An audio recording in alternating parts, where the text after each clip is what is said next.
Seorang lelaki maut selepas motosikal ditungganginya bertembung dengan sebuah bas ekspres di kilometer 17 Jalan Ranau, Telupit malam tadi.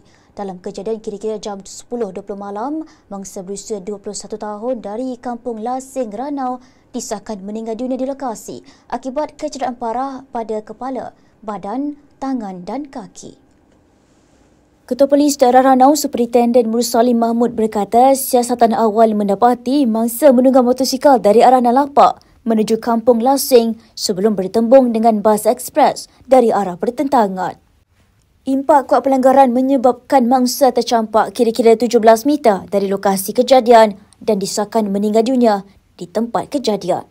Beliau berkata pemandu bas ekspres tidak mengalami sebarang kecederaan manakala mayat mangsa dihantar ke Jabatan Forensik Hospital Ranau untuk berdasiasat.